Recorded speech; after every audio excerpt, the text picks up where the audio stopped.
So Val, what now? I'm going to go be a nurse at Bacchus. What are you going to do there? I'm going to be in the ED and I'm going to be a good nurse. Well, what are you going to do next? I'm going to go get my bachelor's. Well, like, what are you working towards? What are you going for? Like, where do you see yourself in 5 years? Oh, I totally see myself going to law school in 5 years. Law school, really? Hell yeah! I'm gonna go and like regulate this shit because that's where healthcare starts, is in the law. Yeah, I've noticed that. Have you noticed that like RNs have this like role where they're advocating for patients, but other people are overriding what they know, so you want to like get it higher into it? I think you need to be kind of an intermediary. Although the patient always does come first, you kind of have to compromise and kind of negotiate with the patient's best interests in mind. So it's really not negotiating, I guess. So what are your priorities as a Juris Doctorate? Like when you get into law, what do you want to change? I think that the biggest thing we need to change with JD is that the patient comes first, come hell or high water. And although it may seem like a naive thinking way, it's got to be the way things go, because you can always sell that. And anybody who turns down something because it's more cost effective or etc., it's not in the best interest of the patient.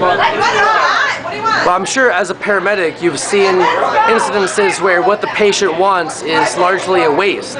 You got somebody with a stomach cramp and they want to go to the ED, and then you got somebody with an abdominal aortic aneurysm and they sit in the emergency room and don't tell anybody because they don't know what's going on. I mean, like how do you sort that out? How do you like deliver healthcare services to the people who need it?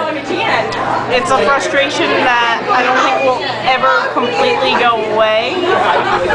But I think that as long as you stand by doing what you feel is best by the patient, as long as it truly is in the patient's best interest, then you have nothing to hang your head about.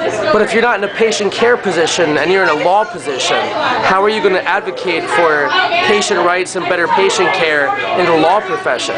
Then you take that experience that you have advocating for patients and you try to project that, because somebody's going to listen eventually. Say that again?